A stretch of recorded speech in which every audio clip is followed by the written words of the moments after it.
Audio Jungle.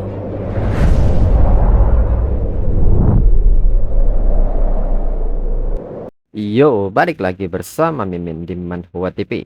Kali ini kita akan lanjutkan pembahasan dari cerita Martial Evolution Star by Awakening the King of Monster.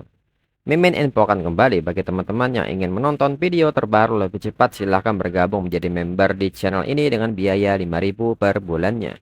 Jika tidak, teman-teman bisa bersabar lebih dulu selama 2-3 hari untuk menonton video tersebut.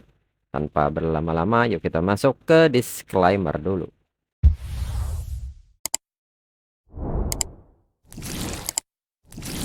Disclaimer, silahkan abaikan hal ini jika kalian sudah mengerti. Ini peringatan mengenai konten di channel ini. Video ini berisi alur cerita komik yang mempermudah bagi teman-teman untuk mengetahui isi ceritanya dan memahami alur ceritanya. Jika ada kesamaan tokoh, tempat, maupun isu yang sedang hangat, itu benar-benar tidak disengaja. Dan peringatan bagi teman-teman untuk tidak mencontoh atau meniru perkataan maupun perbuatan yang tidak baik yang ada di video ini. Karena cerita ini hanyalah fiktif belaka. Jika mengerti, yuk kita masuk ke ceritanya. Serta menjambak rambut Zhao-Kai, Yihe pun bertanya kepada Yang Ze apakah ini kekacauan yang Yang Ze tinggalkan buat dirinya. Dirinya dengar ada ribut-ribut dari lantai 2. Yang Ze pun meminta maaf, tapi memang klub Dragon Blood mereka butuh perubahan secara menyeluruh. Zhao-Kai pun meminta Yihe melepaskannya dan menyebut Yihe sangat berani menjambak rambutnya. Apakah Yihe tahu siapa dirinya? Namun Yihe tanpa basa-basi mengabulkan keinginan Zhao-Kai dan melepaskannya keluar jendela beserta pengawalnya. Yihe pun menyebut bahwa seperti ini lebih baik. Lalu berikutnya, Yihe kini melempar Shinchan dan Lan Yushi keluar jendela. Yihe pun kini menatap ke anggota Dragon Blood Society yang lain serta bertanya, apa yang mereka masih lakukan di sini? Salah satu dari mereka meminta maaf. Dirinya dibutakan oleh keserakahan sehingga dirinya benar-benar mempercayai kebohongan jaringan Shinchan dan bahkan berpikir untuk meninggalkan Dragon Blood Society. Dalam pikirannya, dirinya baru saja menyinggung Zhao-Kai dan mustahil baginya untuk bergabung ke grup kota Huadu sekarang. Dirinya juga tidak boleh ditinggalkan oleh Dragon Blood Society. Yang Ze pun mengatakan bahwa dirinya tidak akan mengeluarkan mereka dari Dragon Blood kali ini. Tetapi posisi petugas yang mereka pegang sekarang akan ditinjau. Jika mereka gagal memenuhi kriteria, mereka akan dipecat. Selain itu, mereka tidak akan diizinkan untuk berpartisipasi dalam kegiatan Dragon Blood minggu ini. Yang Ze pun bertanya apakah mereka menerima hukuman ini. Mereka pun ragu untuk menjawab ini. Yihe pun seketika menatap mereka dengan tajam dan bertanya. Yang Ze memberi mereka pertanyaan apakah mereka menerimanya. Mereka yang panik pun seketika mengatakan bahwa mereka menerimanya. Yang Ze pun segera meminta mereka untuk keluar lebih dulu. Kemudian Yihe yang duduk bersama anggota yang tersisa mengatakan bahwa dirinya sudah melihat situasi terkini Dragon Blood Society. Secara umum, klub ini kekurangan uang dan investasi. Yang Ze pun membenarkan hal itu. Itulah sebabnya pemulihan Dacia dalam sebulan adalah kesempatan terbaik untuk menjadi pusat perhatian. Yihe pun menanggapi hal ini dan menyebut itu terlalu lambat. Dirinya punya solusi yang lebih cepat. Sejak kembali ke Universitas Huadu, dirinya selalu mendengar nama Xiang Zhuang. Dirinya harus mengungkap sumber penurunan Dragon Blood dan bertarung dengannya. Jika dirinya menang, bukankah itu akan mengakhiri masalah mereka? Semua orang pun terdiam mendengarnya. Lalu Yang Ze mengatakan bahwa pagi ini Xiang Zhuang mengumumkan bahwa dia memasuki seklusi untuk menerobos ke ranah Martial Master. Yihe pun bertanya apakah itu berarti dirinya tidak bisa membuat janji untuk menghajarnya. Dalam pikiran Yihe, jika mereka ingin menarik investasi dengan memamerkan kekuatannya, mereka tidak harus membatasi lawannya pada kelas mahasiswa baru. Lalu Yihe pun mengatakan bahwa menarik investasi itu sendiri adalah tentang menciptakan sensasi. Jadi jika dirinya menantang para ahli top di seluruh sekolah, bukankah sensasinya akan jauh lebih besar? Yihe pun bertanya berapa banyak yang mereka tahu tentang divisi pertama Long Kue. Chen Xiong pun mengatakan bahwa Long Kue adalah organisasi bela diri terkuat di negara Siam mereka. Dan divisi pertama adalah divisi terkuat Longkue. Anggota-anggota divisi Longkue yang lain dikenal sebagai agen Longkue. Sedangkan semua anggota divisi pertama dikenal sebagai para ace. Si He pun bertanya apakah Jen Xiong benar-benar ingin masuk. Jen Xiong membenarkan hal itu. Divisi pertama adalah klub untuk orang kuat. Dan kepala divisinya adalah Azure Dragon atau dikenal sebagai King Long. Terbaik kedua di negara ini. Setiap tahun mungkin ada kurang dari 3 lulusan Universitas Huadu yang bisa diterima di divisi pertama. Itu adalah tempat yang diinginkan semua seniman bela diri di seluruh Universitas Huadu. Mendengar hal ini, Yihe berpikir bahwa dirinya tahu yang harus dilakukan sekarang. Mereka akan menggerakkan tim media Dragon Blood dan mulai menyebarkan berita. Yihe pun seketika mengatakan bahwa dirinya sebagai presiden Dragon Blood Society dan ace divisi pertama Longkue saat ini. Dengan ini menantang semua seniman bela diri di bawah tingkat Grand Martial Master di Universitas Huadu. Yihe pun bertanya bagaimana menurut mereka. Katakan pada dirinya apakah sensasinya sudah cukup besar atau tidak. Ini pasti akan menarik investasi terbanyak. Jen Xiong pun menyebut bahwa Yihe adalah seorang ace dari divisi pertama itu adalah mustahil. Jen Xiong meminta Yihe kesampingkan masalah kemampuan. Yihe bahkan tak akan bisa mengikuti ujian masuk Longkue jika Yihe belum lulus. Yihe pun bertanya tentang ujian ini. Dirinya tidak mengikuti ujian, jadi dirinya tidak bisa mengungkapkan detailnya. Tapi dirinya direkrut secara langsung. Yang Z seketika bertanya apakah Yihe sedang bercanda. Ini bukan sesuatu yang bisa dianggap enteng. Yihe pun mengatakan bahwa dirinya tidak bercanda. Dirinya resmi menduduki posisi ini tadi malam. Dokumennya akan tersedia dalam beberapa hari. Sedangkan Jen Xiong pun merasa sangat iri karenanya. Dan mengatakan soal tantangan yang ditunjukkan untuk setiap mahasiswa di sekolah di bawah tingkat Grand Martial Master. Dalam pikiran Yihe, Martial Master biasa bisa langsung dihancurkan. Hanya beberapa Martial Master berbakat yang mungkin memerlukan waktu. Sayangnya, jika dirinya ingin melawan Grand Martial Master yang lebih kuat, dirinya mungkin harus menggunakan kartu trupnya, yaitu Time Stop. Tapi kemampuan itu bergantung pada unsur kejutan dan mengungkapkannya hanya untuk menarik investasi tidaklah sepadan. Kalau tidak, dirinya akan menantang seluruh mahasiswa dari Universitas Huadu. Sedangkan Yang Z menilai, walaupun rasanya agak tidak masuk akal, tapi karena yang berbicara adalah Yihe, dirinya akan percaya padanya. Untuk Dragon Blood Society, dirinya akan memanggil tim media sekarang juga. Lalu kini media online mengatakan bahwa ini kabar mengejutkan. Yihe, mahasiswa baru terbaik yang menghilang selama setengah tahun, kembali sebagai ace di divisi 1. Dan sekarang Yihe akan menantang seluruh Universitas Huadu. Orang-orang pun kini bertanya-tanya siapa yang begitu sombong sampai menantang seluruh sekolah. Apakah ada yang pernah mendengar nama Yihe? Dirinya dengar mahasiswa baru terbaik tahun ini adalah Xiang Ziangzuang dari keluarga Xiang di kota Huadu. Beberapa orang yang mengomentari berita ini pun mengatakan bahwa sepertinya dirinya pernah mendengar nama Yihe. Dirinya dengar dia mahasiswa baru tahun ini dan peringkat pertama dalam ujian masuk setelah reformasi. Ia mengejutkan para dekan beberapa perguruan tinggi saat itu. Orang-orang pun mulai bertanya mengapa tidak ada berita tentangnya selama 6 bulan terakhir. Selain itu, mengesampingkan pertanyaan dia menantang seluruh sekolah. Bagaimana dia masuk divisi pertama Longkue.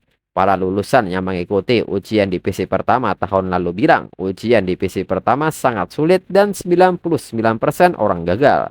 Salah seorang menyebut bahwa Yihe tidak mengikuti ujian apapun dan diterima langsung dengan pengecualian. Lalu saat ini di rumah sakit kota Huadu. Melihat berita ini, Chu Zhou menyebut bahwa Yihe benar-benar tidak bisa diam. Dan Liu Qingzu menyebut bahwa seseorang sepertinya akan kurang beruntung lagi. Dan kini berita terus menyiarkan berita ini secara terus-menerus. Yang Z yang memperhatikan ini menyebut bahwa sekarang arus topik hangat sudah dibesar-besarkan. Para elit dari agensi media, Yang Z pun menyerahkan pada tim media untuk menentukan kecepatannya. Tim media pun mengerti. Dan berita ini pun semakin viral di media sosial. Dan beberapa orang mempertanyakan soal kemampuan Yihe. dan sebagian orang menyarankan mereka untuk menonton siaran langsungnya saja dan berhenti berspekulasi tentang Yihe. Mereka akan tahu itu benar atau tidak setelah menontonnya. Yang Z pun menilai bahwa ada orang-orang yang percaya pada Yihe, orang-orang yang mengkritis Yihe dan siap melihat Yihe mempermalukan dirinya sendiri, dan orang-orang yang disebut paksi netral. Tapi tak peduli dari paksi mana mereka berasal, mereka semua menyebutkan satu hal, rontok siaran untuk Yihe, baik dengan promosi terang-terangan maupun terselubung. Popularitas siaran langsung Yihe terus meningkat dengan stabil. Bahkan platform-platform siaran langsung besar telah mengirim orang untuk berkomunikasi dengan Dragon Blood Society untuk mengajukan hak siaran eksklusif. Dengan lonjakan arus sebesar ini, para pengiklan berbondong-bondong masuk dan bergegas mengucurkan uang ke Dragon Blood. Seperti yang diharapkan dari Yihe, hanya dalam sehari, Dragon Blood mereka secara ajaib memperoleh arus kas yang besar dan bangkit kembali. Di sisi lain, di rumah sakit Huadu ruangan perawatan Jokai, Jokai yang melihat berita ini tidak menyangka sebelum dirinya bisa menemukan orang untuk memberi Yihe pelajaran. Yihe mengadakan kompetisi sendiri dan menantang seluruh sekolah. Jokai pun tertawa puas dan bertanya, bukankah ini hanya mencari mati? Seniman bela diri bersaing di ring, tapi pedang tidak punya mata. Jadi kalaupun ada yang tidak sengaja membunuh, itu hal yang wajar. Lalu malamnya di arena Universitas Huadu, para penonton pun nampak tidak sabar melihat pertarungan Yihe yang menantang semua mahasiswa Huadu. Dan kini Yihe datang dengan helikopter. Pembawa acara pun menyapa semua penonton yang hadir. Turnamen arena Universitas Huadu yang mereka nantikan telah resmi dimulai. Selanjutnya mereka akan sambut protagonis mereka malam ini, yaitu Yihe. Dan Yihe pun masuk arena dengan spektakuler. Penonton online pun menyebut ini luar biasa. Ini cara masuk yang keren sepanjang tahun. Namun sebagian orang tidak tahu Yihe kuat atau tidak, tapi dia jelas pandai pamer. Orang-orang pun menyebut bahwa sepertinya rupa master arena yang sebenarnya. Yihe jatuh begitu saja dari langit. Dengan cahaya bulan menyinari, sangat mendominasi. Setiap penantang yang datang setelahnya, momentum mereka akan jatuh lebih lemah dibandingkan momentum Yihe. Yihe benar-benar menunjukkan semangat juara sejati. Meskipun di permukaan dia menantang seluruh sekolah, kenyataannya merekalah penantangnya. Di saat sorak-sorak gemuruh di arena meneriakkan nama Yihe, salah seorang mahasiswa senior mengatakan bahwa mahasiswa baru ini benar-benar tahu cara bermain game. Lalu temannya pun bertanya kepada pria ini yang dia panggil dengan nama Long Tao, apakah Long Tao akan naik? Long Tao pun mengatakan bahwa untuk gelombang lalu lintas ini, dirinya harus menunjukkan wajahnya. Long Tao yang berlari masuk ke arena menilai, lagi pula dirinya termasuk selebritas internet. Bagaimana mungkin dirinya tidak menangkap lalu lintas setinggi langit ini? Penantang pertama tidak pernah kalah. Apapun yang terjadi, jika dirinya menang, dirinya akan menggunakan lalu lintas ini untuk menjadi terkenal dalam semalam. Jika dirinya kalah dan orang lain mengalahkannya nanti, dirinya bisa maju dan berkata dirinya lah yang menghabiskan sebagian besar kekuatannya. Itu sebabnya dia bisa menang. Bagaimanapun dirinya akan mendapatkan sedikit pengaruh. Long Tao pun memperkenalkan diri sebagai martial master tingkat 2. Dirinya di sini untuk menantang Yihe. Yihe pun merespon hal ini dan memperkenalkan diri dari klub Dragon Blood, seorang martial artis tingkat 8. Penonton pun bersorak karena pertandingan segera dimulai. Namun harapan tidak sesuai kenyataan Long Tao, di mana Long Tao yang baru berlari harus menelan rasa pahit dengan one shot one kill. Long Tao pun nampak tidak bisa bergerak lagi dan Yihe meminta penantang selanjutnya untuk maju. Hingga seorang wanita yang bernama Yao Ling yang merupakan mahasiswa tahun kedua maju. Pembawa acara pun mengatakan meskipun Yao Ling hanya seorang martial master tingkat 5, dia memiliki rekor mengalahkan 3 martial master tingkat 7 sendirian. Yao Ling adalah tokoh terbaik di seluruh tahun kedua. Pembawa acara pun bertanya-tanya mengapa dia ada di sini. Dirinya pun penasaran apakah Yao Ling cocok dengan Yihe. Setidaknya dia lebih kuat dari influencer Long Tao. Lalu Yihe yang melihat serangan dari Yao Ling menyebut bahwa kemurnian pedangnya terlalu lemah. Dan dengan tangan kosong, Yihe mematahkan senjata Yao Ling. Yihe pun meminta maaf dirinya sedang terburu-buru. dan mengatakan kepada para penantang bahwa mereka semua bisa maju bersamaan. Mendengar kata-kata ini, mereka pun meminta Yihe untuk tidak terlalu sombong sebagai mahasiswa baru. Selain itu, apakah Yihe benar-benar masuk dalam Long Kue? Meskipun begitu, Yihe terlalu meremehkan mereka. Seseorang pun mengajak mereka semua untuk maju bersama dan beri pelajaran pada anak kecil yang sombong ini. Namun pada kenyataannya Yihe dengan mudah mendaratkan pukulannya kepada mereka semua hingga kembali one shoot one kill. Para penonton pun bersorak melihat hal ini. Lalu Zhou Kai yang melihat hal ini bertanya-tanya bagaimana Yihe bisa sekuat itu. Zhou Kai merasa jika begini terus gimana dirinya bisa nemuin seseorang untuk bisa balas dendam kepada Yihe. Dirinya takut siapapun yang dirinya temukan bakal langsung masuk rumah sakit begitu naik panggung. Namun saat itu Zhou Kai berpikir. Zhou Kai mengatakan mungkin hanya ada satu orang yang bisa melakukannya. Saudaranya, putra tertua dari generasi keluarga Zhou ini, yaitu Zhou Yanting. Tapi orang itu keras kepala dan hanya mengenal akal sehat. Zhou Yanting jelas bukan tipe orang yang melindungi adik laki-lakinya. Dia tidak akan pernah membantu dirinya membalas dendam. Namun dirinya punya cara. Lalu saat ini di arena, semua penantang pun kini telah tumbang. Dan Yihe pun bertanya siapa selanjutnya. Para penantang yang tumbang pun bertanya tidak bisakah Yihe berhenti saja ketika dia unggul. Beri kedua tim cara untuk mundur dengan anggun. Dengan ini mahasiswa tahun kedua dan ketiga Universitas Huadu benar-benar kehilangan muka. Itu akan diukir di pilar rasa malu sekolah. Kapanpun dia disebut mereka akan menyeret mereka keluar sebagai batu loncatannya. Lalu kini seorang mahasiswa masuk ke arena. Pembawa acara pun kaget melihat mahasiswa ini. Dia adalah Zhou Yanting. Akhirnya seorang martial master tingkat 9 yang sedang menyendiri muncul untuk menghadapi Yihe. Namun setelah dikonfirmasi Zhou Yanting bukan martial master biasa tingkat 9. Setelah mengolah kembali wilayahnya hingga sempurna, dia bahkan dapat bertarung dan mengalahkan Grand Martial Master biasa. Zhou Yanting mewarisi kekuatan bloodline keluarga Zhou yaitu The Sunblazed Blood. Dan kemurnian garis keturunannya dianggap sebagai yang tertinggi di antara semua generasi keluarga Zhou Yanting yang berada dalam mode bloodline. Zhou Yanting sering kehilangan kendali dan secara spontan terbakar saat masih kecil. Keluarga Zhou secara khusus menyesuaikan pakaian tempur nano untuknya yang dapat mengatur dan menekan suhu tubuhnya dan menyuruhnya mempelajari seni menenangkan seperti kaligrafi dan melukis sejak usia muda. Bersama dengan sutra hari untuk menenangkan pikirannya agar Zhou Yanting dapat menjalani kehidupan normal. Yihe akan membayar harganya atas kesombongannya. Lalu Zhou Yanting memberi salam dan mengatakan bahwa sebelumnya saudaranya Zhou Kai pergi ke klub Yihe yang terhormat dan membuat Yihe kesulitan. Mereka akan mengganti kerugian Yihe 2 kali lipat atas kerugian yang diderita oleh klub Yihe.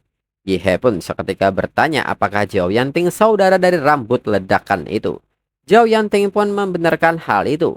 Yihe pun mengatakan bahwa Zhou Yanting tidak terlihat seperti orang yang suka berperang.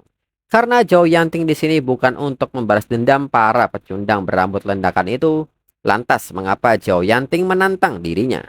Zhou Yanting pun mengatakan bahwa dirinya memang di sini bukan untuk saudaranya yang memalukan itu. Dirinya di sini untuk reputasi keluarga Zhou.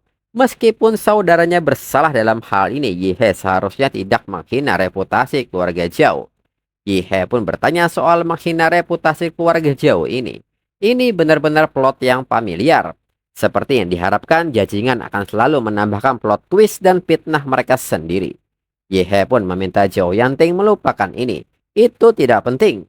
Zhou Yanting pun mengatakan bahwa dirinya ingin Yihe berlutut dan meminta maaf kepada keluarga Zhou di depan semua guru dan siswa di sekolah. Yihe pun bertanya apakah Zhou Yanting ingin dirinya meminta maaf.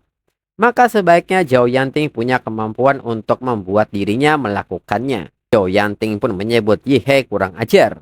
Di saat kedua mata saling memandang, masing-masing pun seketika melepaskan pukulannya dan beradu tinju. Hingga pukulan dengan kekuatan penuh pun dilepaskan dan keduanya saling bertabrakan. Namun di saat itu Yihe pun kaget saat mengetahui baju tempur Zhou Yanting. Setelan tempur nano yang telah menurun, suhunya tiba-tiba naik. Pembawa acara pun mengatakan bahwa itu adalah The Sunblazed Blood milik Zhou Yanting. Lalu kini pertarungan pun terus berlanjut dengan mereka saling balas serangan. Para penonton pun menyebut bahwa keduanya sangat kuat. Mereka berada di level yang sama sekali berbeda dari Long Tao dan Yao Ling. Pembawa acara menyebut sebagai seorang ahli bela diri yang hebat, kekuatan Zhou Yanting tidak bisa diremehkan dan tentunya siapa lagi yang bisa bertahan beberapa ronde melawan Yi He. Yi He sekarang adalah Raja Iblis Agung Universitas Wadu. Lalu Zhou Yanting pun bertanya dalam pikirannya apakah itu template monster milik Yi He. Mengapa Yi He seperti monster iblis? Lalu Yi He pun meminta Zhou Yanting untuk tidak terganggu. Keraguan adalah kekalahan. Lalu seorang anak kecil dari bangku penonton meminta Zhou Yanting untuk mengalahkan Raja Iblis Agung Yi He. Zhou Yanting mengatakan bagaimana mungkin Long Kue bisa merekrut orang seperti ini. Gaya serangannya barbar sekali. Lalu di saat itu Zhou Yanting bertanya apa ini cuma imajinasinya.